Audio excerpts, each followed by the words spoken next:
सनातन धर्म की जय। बोल सियापति रामचंद्र भगवान की जय। पतित पावनी कलिमल हारिणी मंगल कारिणी मोक्षदायी माँ गंगा मैया का ये पवित्रतम तीर्थ आर्किपेडी ब्रह्मकुंड है।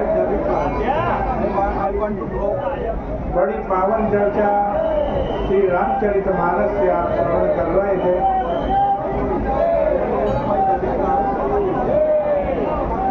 जब मेघनाथ को पता चला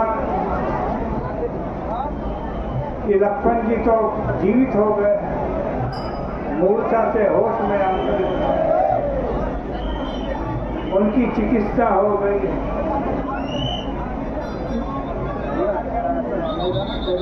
अब मेघनाथ लक्ष्मण जी को मारने के लिए, राम जी को पराजित करने के लिए बहुत बड़ा यज्ञ करता और इस यज्ञ की खबर विभीषण को लग जाती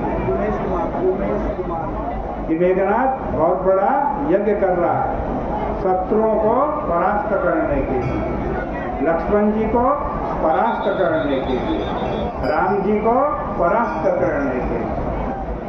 विभीषण राम जी के पास जाता है, कहता है मेघनाद मख करई अपावन फल मायावी देव सतावन जो प्रभु सिद्ध होई सो पाई नाथ वेगी खुनी जीती न जाए। कि प्रभु देवताओं को सताने वाला दुष्ट मायावी मेघनाथ अपवित्र यज्ञ कर रहा है। हे प्रभु, यदि वह यज्ञ सिद्ध हो गया तब फिर मेघनाथ जल्दी जीता नहीं जा पाएगा। विभीषण को जिस प्रकार लंका के सारे समाचार उपलब्ध हो जाते थे,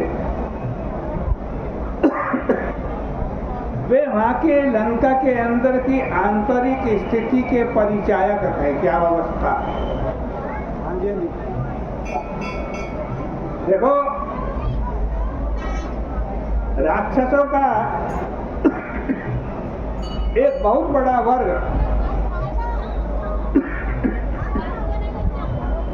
रावण की रीति नीति से विक्षुब्ध था, बड़ा विक्षुब्ध था और उन सब राक्षसों के समूह की आंतरिक सहानुभूति विद्रोही विभीषण के साथ थी। भले ही वे सब विभीषण के समान विद्रोह का साथ नहीं जुटा पाए हों, पर वह भीतर ही भीतर विभीषण की सहायता कर रहे थे। मेघनाथ जैसे कुछ विरल राक्षस अवश्य थे जिनके मन में कोई द्वंद्व नहीं था, उनको रावण का कोई भी कार्य अनौचित्यपूर्ण नहीं लगता था।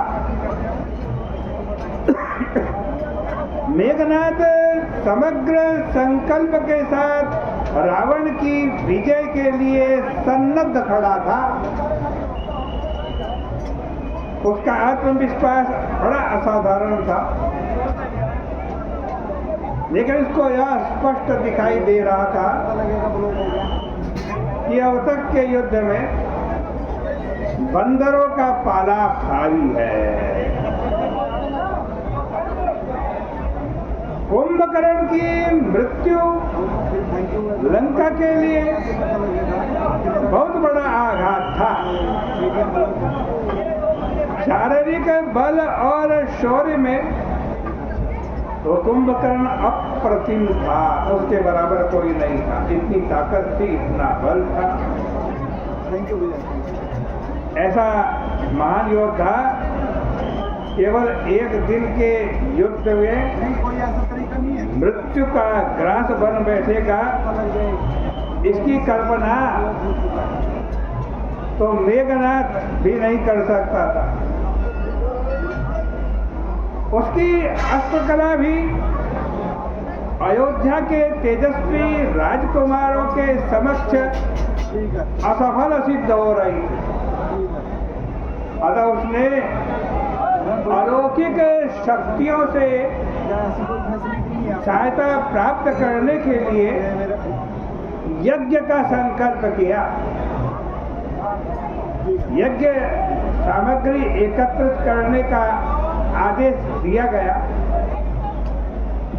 विभीषण यही समाचार प्रभु तक पहुंचा देते हैं। समाचार देते हुए उन्होंने जिस शब्दावली का प्रयोग किया विभीषण ने, वो बड़ी सारगर्भित है। यज्ञ का समाचार प्रभु के लिए अत्यंत सुखद होना चाहिए। भगवान है, कहीं यज्ञ हो रहा है, उससे तो भगवान को खुश होना चाहिए, उनको सुख मिलना चाहिए। क्योंकि भगवान का जन्म ही यज्ञ के माध्यम से हुआ। वे यज्ञ के रक्षक हैं। यज्ञ पुरुष और यज्ञ रक्षक से यज्ञ के विध्वंस की प्रार्थना हो रही है। विभीषण क्या कर रहा है? महाराज, मेघनाथ को यज्ञवत करने दो। मेघनाथ का यज्ञ सफल हो गया तो फिर इसको जीतना बड़ा मुश्किल हो जाएगा। और भगवान कौन है? यज्ञ के रक्षक। और उन यज्ञ रक्षक भगवान से क्या प्रार्थना हो रही है कि आप यज्ञ को ही नष्ट कर दो। इससे बड़ा विरोधाभासी तथ्य क्या हो सकता है? विभीषण द्वारा प्रयुक्त शब्दावली में इस विरोधाभास का समाधान भी प्रस्तुत किया गया है। अब इस शब्दावली को, इन दोनों को, चौपाई को पढ़ो तो उसका समाधान मिल जाएगा कि विरोधाभास नहीं है। विभीषण सही मांग करता है। देखो, इसी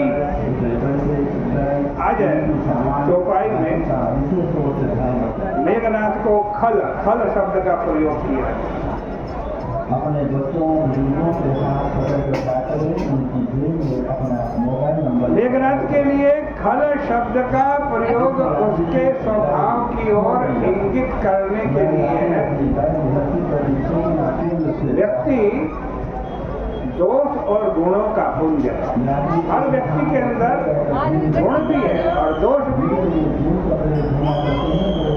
सद्गुण संपन्न व्यक्ति भी समग्रता का दावा नहीं कर सकता कि मैं जो कर रहा हूँ वो बिल्कुल ठीक है।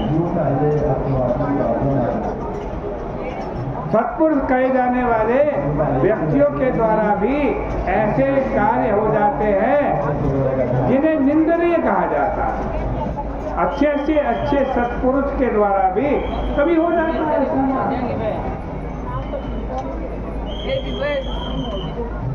पर ऐसे व्यक्ति तत्काल अपनी त्रुटि को समझ लेते हैं। उसके लिए उनके मन में ग्लानि का उदय होता, वे उसके परिमार्जन का प्रयास करते। रामचरितमानस में ही सती जी का चरित्र है। सती का ये दृष्टांत के रूप में आप देख सकते हैं। सती जी भय के कारण भगवान से झूठ बोल देती,